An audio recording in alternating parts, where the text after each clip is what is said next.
दोस्तों इस वीडियो में स्वागत है। तो इस वीडियो में बात करेंगे उन 7 तरीकों की जो बड़े महान लोग अप्लाई करते थे अपनी ज़िंदगी के अंदर, और इसको समझेंगे गौतम बुद्ध के टाइम की एक स्टोरी से। और वो स्टोरी बहुत अच्छी है जो गौतम बुद्ध के टाइम में लिखी गई थी। तो दोस्तों उस समय गौतम बुद्ध के टाइम पे एक उनके शिष्य थे जो भी निर्वाण को प्राप्त हुए थे, कि गौतम बुद्ध के टाइम पे सबसे ज़्यादा लोग निर्वाण को प्राप्त हुए थे, यानी उन्होंने बुद्धत्व तो प्राप्त कर लिया था। तो जो उन गुरुदेव थे उनके पास एक आदमी आया। वो आदमी आया और रोने लगा, बोला जी मैं बहुत दुखी हूँ, क्योंकि सारा संसार दुखी है अपने दुखों से। कोई किसी चीज़ से दुखी है, कोई किसी चीज़ से दुखी है, क्यों अपने को अपने का दुख है, किसी को बीमारी का दुख है, हर एक जगह दुख ही दुख है। अब जब वो उनके पास आया तो उन्होंने बोला गुरुजी मैं बहुत दुखी हूँ। तो उन्होंने कहा गुरुदेव मुझे कुछ बताइए आप इसके बारे में। गुरुजी मुस्कुराए और उन्होंने बोला बच्चा तेरी जो प्रॉब्लम है वो चीज़ों से चिपकाव का नतीजा है। अब इतने में वो खड़ा हुआ और जाने लगा। गुरुजी बोले पूरी बात तो सुन ले। वो कहता नहीं गुरुजी मेरे को इशारा मिल गया, इतना ही बहुत है मेरे लिए। गुरुजी यार सुन तो ले। कहा नहीं इशारा मिल गया बस मैं कर लूँगा। तो वो वहाँ से चला गया। अब 1 महीना बीत जाता है दोस्तों। 1 महीने बाद फिर वो शख्स वहीं पे आता है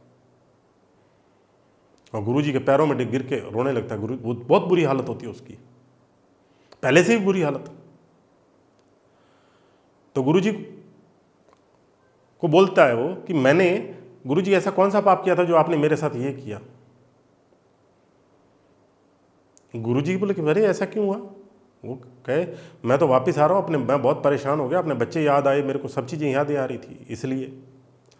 गुरुजी ने बोला ठीक है बच्चा, लेकिन तू मैंने बोला था छोड़ के जाना है, लेकिन तू साथ लेके गया था। वो कहता मैं तो साथ लेके गया नहीं। वो कहता मैंने अपने दुश्मनों को, परिवार को, सबको यहीं छोड़ा और मैं चला गया उनको छोड़ के अकेला। गुरुजी ने बोला नहीं आप उनको नहीं छोड़ के गए, आप उन्हें साथ लेके गए हैं। और साथ ले जाने के बाद जब आप अकेले में थे लेकिन आपके मन के अंदर थे, क्योंकि आप साथ में लेके जाते हो तो क्या मन में लेके जाते हो, तो आप मन में उसको बाहर साथ लेके गए हो। लेकिन जब आप उस लोगों के बीच में से बाहर चले गए हो और तब मन आपका उनको ज़्यादा याद करके उसको ज़्यादा पाने की कोशिश करता है, इसीलिए आपको बहुत ज़्यादा दुख हुआ, आप सहन ही नहीं कर पाए। इवन दोस्तों को, दोस्त परिवार छोड़ो, दुश्मनों की ज़्यादा याद आने लगी उनको। तो गुरुजी बोले नहीं आप साथ लेके गए थे उनको। तो उन्होंने पूछा गुरुजी ऐसा कोई रास्ता है जो इन चीज़ों से छुटकारा पाया जा सके। तो बोला गुरुजी हाँ है। कहते को सिखाइए। तो चलो गुरुजी बोलते हैं मैं बताता हूँ आपको।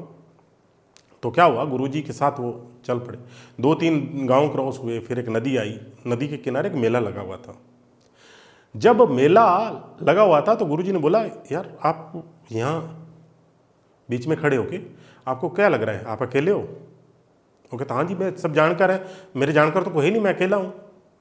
लेकिन गुरुजी ने कहा आपके मन में कुछ चल रहा है, आप अकेले नहीं हैं। उन्होंने बोला हाँ मेरे मन में चल रहा है, मैं जल्दी से परिवार से मिलूँ, अपने दोस्तों से मिलूँ, मैं जाऊँ वहाँ पे। तो गुरुजी ने कहा आंखें बंद करो। उन्होंने आंखें बंद करवाई उसकी और खाली बोला आवाज़ें सुनो, बस जो आवाज़ें सुनते रहो। और वो आवाज़ें सुनते सुनते सुनते जब उसने आंखें खोली तो ये पाया कि मैं बिल्कुल अकेला हूँ, अकेला हो गया।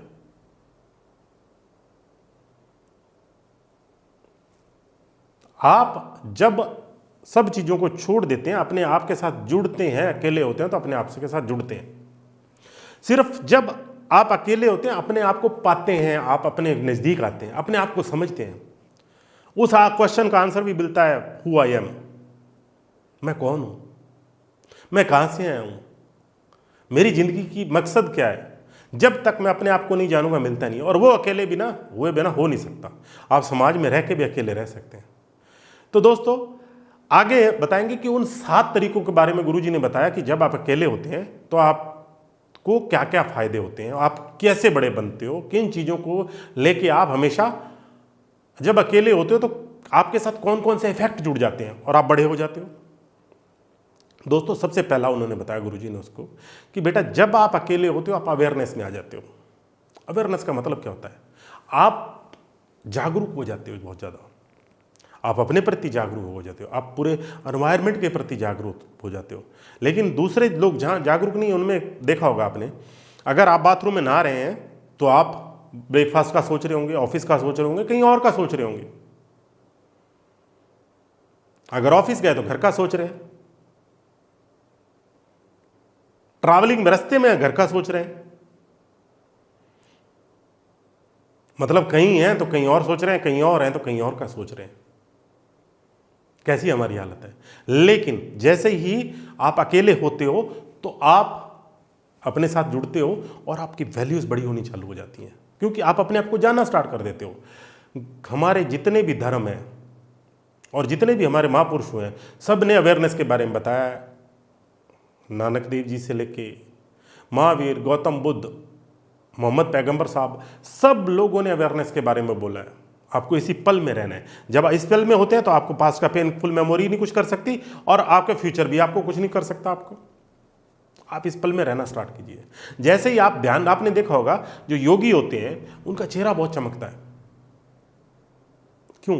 वो इसी पल में रहते हैं, उनके साथ इतने फायदे जुड़ जाते हैं। अवेयरनेस सबसे पहला है कि आप कितने अवेयर हैं इस पल के प्रति। जैसे ही आप अवेयर होते हैं आप अच्छा याद कर पाएंगे, सारी चीज़ें आपके साथ अच्छी होनी चालू हो जाएंगी। दोस्तों, अवेयर होना बहुत ज़रूरी है। और जो लोग अकेले रहते हैं वो अवेयरनेस होना चालू हो जाती है उनकी लाइफ के अंदर। बहुत इंपॉर्टेंट है दोस्तों, अवेयर, हमेशा अवेयर रहना बहुत ज़रूरी है। दूसरा है दोस्तों, उनकी सोच बहुत सकारात्मक होती है। वो हमेशा पॉजिटिव सोचते हैं, क्योंकि वो अकेले होते हैं, उनके मन में नकारात्मक विचार आते हैं, लेकिन उनको हैंडल करना सीख जाते हैं वो। क्योंकि बाहर दुनिया तो आपको नकारात्मक विचार देगी, क्योंकि वो दुनिया से अलग हट गए। और सबसे बड़ी बात है, पूरी दुनिया उनके साथ है जो नकारात्मक विचार दे रही है, लेकिन थोड़े से अलग हट गए वो, इसीलिए वो उनका इफेक्ट करना उनको कम कर देते हैं। नकारात्मक विचार आते नहीं उनको, वो पॉजिटिव सोचना स्टार्ट कर देते हैं। वो हर एक किसी भी समस्या को अपने मन से हल कर लेते हैं। वो इतनी पावर आ जाती है उनके पास। और किसी भी समस्या को समस्या नहीं लेते, वो चैलेंज की तरह लेना स्टार्ट कर देते हैं कि ये चैलेंज आया, जो मेरे पास की जो गलतियां उससे लर्निंग लेके इस चैलेंज को मैं कैसे ठीक कर सकता हूं। और बहुत इंपॉर्टेंट चीज है दोस्तों, पॉजिटिव थिंकिंग सबसे अच्छी चीज है, क्योंकि जब नकारात्मक विचार आते हैं तो आपको खत्म कर देते हैं। वो आपको बीमारी ला देंगे, आपके धन का नुकसान, आपके रिश्तों का नुकसान, आपकी नौकरी का नुकसान, आपका बिजनेस का नुकसान, जितने भी नुकसान है वो आपकी सेहत का नुकसान, सारे नुकसान आपके साथ होने स्टार्ट हो जाएंगे। लेकिन आप पॉजिटिव सोचना स्टार्ट करो, ये सारी चीजें वापस आनी स्टार्ट हो जाएंगी आपके पास। पॉजिटिव थिंकिंग का मतलब ये नहीं कि मैं पॉजिटिव सोचता रहूं, पॉजिटिव थिंकिंग का मतलब है मैं फ्यूचर भी डिजाइन करूं उसके साथ अपने। तो फ्यूचर डिजाइन करना सबसे इंपॉर्टेंट है दोस्तों। तीसरी चीज है, वो बहुत अनुशासित होते हैं। आपने देखा होगा जो भी लोग अकेले रहते हैं वो अनुशासित कैसे होते हैं। वो लोग अपना सारा काम खुद करते हैं, वो अपना टाइम भी खराब नहीं करते और किसी और का भी टाइम खराब नहीं करेंगे जाके। वो बहुत ज्यादा डिसिप्लिन होते हैं। डिसिप्लिन होने की वजह से वो अपना सारा काम खुद करते हैं और पूरा दिन को अच्छी तरह से प्लान करके चलते हैं। से वो लोग एक्सरसाइज भी कर लेंगे, ध्यान भी कर लेंगे, किताब भी पढ़ लेंगे, सारी चीज कर लेंगे। लेकिन जो लोग अनुशासित नहीं होते उनके पास टाइम ही नहीं होता, टाइम बचेगा ही नहीं। अरे वो कहावत है ना, जिसके पास वक्त नहीं है, इसका मतलब वो अस्त व्यस्त है। अस्त व्यस्त है मतलब वक्त होना चाहिए। वो लोग बहुत अनुशासन प्रिय होते हैं। वो मतलब एक बात है कि जो लोग अकेले रहते हैं वो अपना जूता कहाँ रखा है वो सही जगह पर रखेंगे, चक्कू कहाँ रखा है वो सही जगह पर रखेंगे, ताकि उनके 3 सेकंड बच जाएं हमारे चक्कू ढूंढने के लिए, किसी माचिस को ढूंढने के लिए, जूते को सही ढूंढने के लिए। इवन उनके जो बिजली के बटन है ना, उनको पहले लिखा रहता है उनके ऊपर ये कौन सा बटन है, कब चालू करना है, ताकि कभी बार भूल के उल्टा बटन दबा के दूसरा बटन दबाते हैं तो वो तब तक मैंने देखा उनको। एक जापानीज आया हुआ था दोस्तों, मेरे को मौका मिला उसके साथ रहने का, उसके घर जाने का। जब मैंने देखा उसके जूते चप्पल से लेकर हर एक चीज पूरा अलाइन पड़ा हुआ है।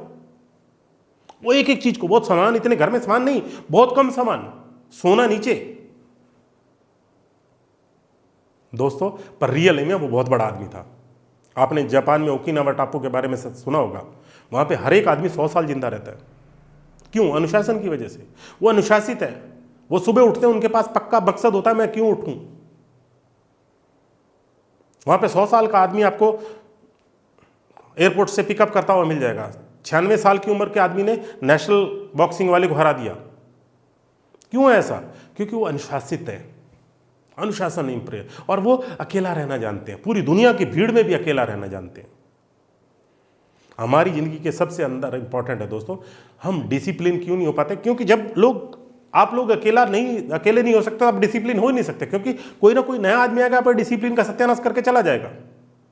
लेकिन आपको डिसिप्लिन होना है तो अकेला रहना सीखना पड़ेगा। इसका मतलब है थोड़ा ध्यान करना सीखना पड़ेगा, थोड़ा मेडिटेशन करना सीखना पड़ेगा। आप जब मेडिटेशन करते हैं तभी अकेले होते हैं आप।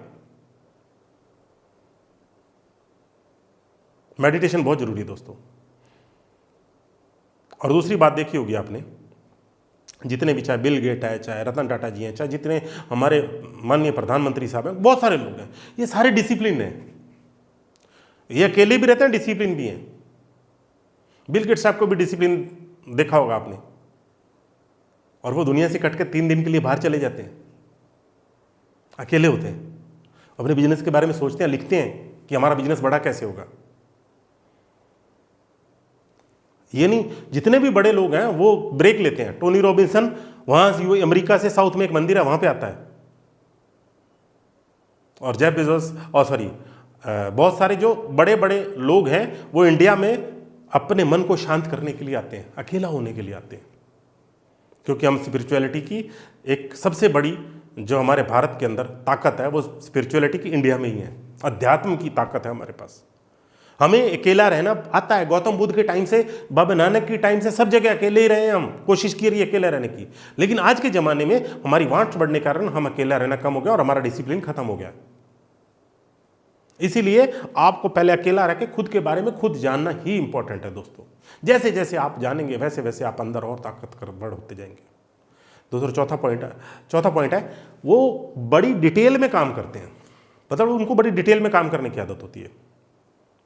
डिटेल मतलब जब वो अकेले होते हैं, आपने देखा होगा जितने भी साइंटिस्ट हैं, अगर वो अकेले नहीं हो और डिटेलिंग नहीं करें तो क्या कोई आविष्कार हो सकता है? नहीं हो सकता। कवि कोई कविता लिख सकता है? नहीं लिख सकता। कोई स्टोरी राइटर स्टोरी लिख सकता है? नहीं लिख सकता। कोई म्यूजिक वाला म्यूजिक बना सकता है? नहीं बना सकता। और जितने भी आविष्कार हुए हैं वो अकेले रहने का नतीजा है। और उसको इनको डिटेलिंग बहुत पसंद होती है। जब लोग अकेले रहते हैं तो इसका मतलब अकेले होते ही लोग डिटेलिंग करना स्टार्ट कर देते हैं, वो डिटेल करते हैं हमेशा। इसीलिए दोस्तों आपने देखा होगा जितने भी अमीर लोग हैं, बड़े लोग हैं, वो हमेशा डिटेलिंग करते हैं किसी भी चीज़ की। वो उसके गहराई तक चले जाते हैं, जड़ की गहराई तक जाते हैं। जब वो गहराई पकड़ लेते हैं तो सोल्यूशन भी आ जाता है उनके पास। और जैसे अपने साथ जुड़ते हैं, सोल्यूशन का आता है। मेरे अंदर से तो सोल्यूशन आता है, बाहर से कोई चीज़ थोड़ी आएगी सोल्यूशन, मेरे अंदर से आएगा ना। जब मैं अपने अंदर जाऊंगा सोल्यूशन लेके आऊंगा।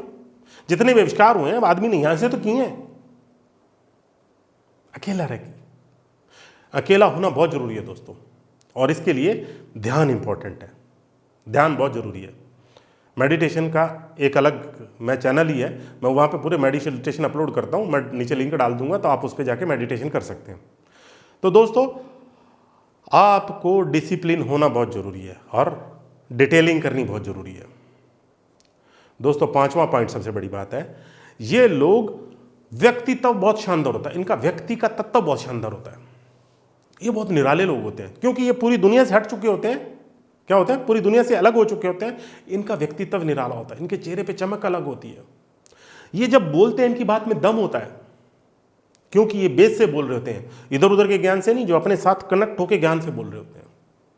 इनका व्यक्तित्व इसलिए भी निराला हो जाता है बहुत सारे लोगों के बीच में, क्योंकि बहुत सारे थॉट इधर उधर आते रहते हैं तो उनको ये छोड़ देते हैं। जब अकेले रहते हैं इनको नेगेटिव, इनके साथ भी नेगेटिव विचार आते हैं लेकिन वो उनको छोड़ देते हैं। तो इनकी जो पर्सनैलिटी है ये अलग से डेवलप हो जाती है जो अकेले रोक लेते हैं। आपने बहुत बारी देखा होगा जितने भी योगी हैं, हमारे संत हैं पुराने, तो वो जब भी बैठते हैं तो उनकी अलग आभा होती है, एक उनका व्यक्तित्व अलग होता है। व्यक्ति का तत्व यानी उनके अंदर एक अलग से तत्व पैदा हो जाता है जो सभी पूरे ब्रह्मांड को प्रभावित करता है। हमारी जिंदगी के अंदर दोस्तों सबसे इंपॉर्टेंट है व्यक्ति अपने विचार से, उनके विचारों से आप प्रभावित होंगे ही होंगे जब बाहर के लोग होंगे। जब आप उनके विचारों को छोड़ देंगे तब आप प्रभावित होना बंद कर देंगे और आपका जो व्यक्तित्व बन जाएगा और आप निराले आदमी बन जाएंगे। हो सकता है आपको कोई पसंद करे या नहीं करे, लेकिन आप अपने लिए बहुत वैल्यूएबल बन जाएंगे। आपको हमेशा ध्यान रखना है कि मैं वैल्यूएबल हूं और अपनी पर्सनैलिटी को इंप्रूव करना है। पर्सनैलिटी दोस्तों तभी आती है जब आप अकेला रहना स्टार्ट होते हैं, आंखें बंद करते हैं और उस समय ये सोचना स्टार्ट करते हैं कि मैं वास्तव में अकेला हूं अपने साथ। सिर्फ जैसे ही आप अपने साथ आते हैं वैसे ही आपकी सारी चीज़ों के साथ अलाइनमेंट होने चालू हो जाती है। अपने साथ अलाइनमेंट होती है आपकी, अपने खुद के सोच के साथ अलाइनमेंट होती है, अपने विचारों के साथ अलाइनमेंट होती है, और जो बाहर का कचरा आ रहा है हमारे ऊपर वो खत्म हो जाता है। दोस्तों, छठी चीज़ सबसे इंपॉर्टेंट है इसमें। छठी चीज़ है, इनके रिश्ते बहुत मजबूत होते हैं। अरे मैंने क्या कह दिया, ये तो अकेले इनके रिश्ते कैसे मजबूत हो सकते हैं? नहीं दोस्तों, जो अकेले आदमी होते हैं उन्हीं के ही रिश्ते मजबूत होते हैं, क्योंकि ये लोग हमेशा, दोस्त कैसे होते हैं मैं बताता हूँ। ये लोग बहुत अच्छे दोस्त होते हैं, और लोग ये लगता है कि ये अलग रहते हैं, बहुत कम बात करते होंगे, लेकिन ये बहुत बात करते हैं। किनके साथ? अपने दोस्तों के साथ। हो सकता है इनके दोस्त बहुत कम हो या एक ही हो, लेकिन वो उसके साथ गहराई से जुड़े रहते हैं। ये कैसे होता है मैं बताता हूँ। एक पेड़ है, एक पेड़ के कुछ पत्ते हैं, कुछ टहनियाँ, कुछ तने और कुछ जड़ें हैं। दोस्तों, पत्ते वो दोस्त हैं जो आए पतझड़ में चले गए, टहनियाँ कुछ साल रही आपके साथ, वो भी चली गई, तना हमेशा डिमांड करता रहता है आपसे, आपको दिखता रहता है। कुछ ना कुछ दोस्त हैं जो लेते रहते हैं, क्योंकि उनको आपसे कनेक्शन चाहिए होता है, आपसे एक मीनिंग चाहिए होता है। लेकिन दोस्तों, कुछ दोस्त ऐसे होते हैं जो रियल में जड़ की तरह होते हैं, जो आपको खाद पानी सब देते हैं। अगर आंधी तूफान आया ना तो उसमें भी आपको सहारा देंगे वो। मतलब आपकी जिंदगी में कोई भी बुरा टाइम आया तो आपको सहारा देने के लिए तैयार खड़े रहेंगे वो। तो ऐसे दोस्त वही बन सकते हैं जो अकेले रहते हैं, जो अकेला रहना जानते हैं, जो ध्यान करना जानते हैं, और इनकी दोस्ती बहुत मजबूत होती है। गुरुजी ने जब ये बताया तो उनको वास्तव में, उस आदमी ये समझा कि वास्तव में अगर ये चीज़ें सारी होती हैं तो तभी तो मैं खुशी नहीं है मेरे पास। ये ऊपर की जो 6 की 6 चीज़ें मेरे पास तो है ही नहीं, मैंने कभी की नहीं, ना डिसिप्लिन रहा मैं, ना मैं अवेयरनेस में रहा, मैं तो कुछ करता ही नहीं हूं। जबकि आपको हर एक चीज़ स्टेप बाय स्टेप आप जब करोगे, आपका व्यक्तित्व शानदार बनाओगे, आप पॉजिटिव सोचोगे, तो इसका कहाँ कोई रुकावट है अपनी ज़िंदगी के अंदर। सारे लोग आपसे कनेक्ट होना चाहेंगे और आपके साथ बड़ा बिजनेस करना चाहेंगे। तो दोस्तों, ये इंपॉर्टेंट चीज़ है। 7वां पॉइंट दोस्तों सबसे इंपॉर्टेंट है इसका। 7वें पॉइंट के अंदर ये मानसिक तौर पे बहुत ज़्यादा, इमोशनल तौर पे बहुत मजबूत होते हैं। इसका मतलब क्या है? क्योंकि कोई भी बुरा टाइम आएगा ये पहले से ही तैयार होते हैं, इनको कोई ज़्यादा मतलब होता नहीं, यानी कि ये बैलेंस आ चुका है। दुख और सुख दो अलग चीज़ें। दुख में आदमी यहाँ पे चला जाता है, खुशी में यहाँ पे, दोनों में हाई आती है। लेकिन ये करते हैं धीरे धीरे आते आते एक ऐसी जगह पे बीच में सेंटर में आ जाते हैं जहाँ पे आनंद की स्टेट होती है। ये उस आनंद की स्टेट को प्राप्त कर लेते हैं। अब गुरुजी ने ये पूरी बातें उसको जब बता रहे थे, उनको पता चल गया कि वास्तव में ये आनंद की स्टेट होती है। आनंद की स्टेट का मतलब दूसरा भी होता है दोस्तों। आपको मान लो आपके पास पैसा आया, पहले पैसा नहीं है तो दुख है, पैसा आ गया तो उसको संभालने का दुख है, चोरी ना हो जाए, इनकम टैक्स कटेगा। अब पैसा चला गया फिर दुख आएगा आपको, मतलब दुख ही दुख, दुख ही दुख स्टार्ट होते रहते हैं। एक दुख आया, दूसरा दुख, दूसरा दुख, तीसरा दुख। दोस्तों, दुख तब जाते हैं जब हम समता भाव में आ जाते हैं, परफेक्ट इक्वानिमिटी में आ जाते हैं, दृष्टा भाव में आ जाते हैं। ये मानसिक तौर से इसलिए मजबूत होते हैं कि दृष्टा भाव में आ जाते हैं, ये अलग हट के चीजों को देखना स्टार्ट कर देते हैं। दोस्तों, एक सबसे लास्ट बात, लाइन, सबसे बड़ा वरदान क्या है? आप पूरी दुनिया में भीड़ में भी रहें और आप अकेले रहें, अपने आप से जुड़े रहें, ये सबसे बड़ा वरदान है। तो इन 7 चीज़ों को इंप्लीमेंट करिएगा, अपना ध्यान रखिएगा। God bless you, thank you.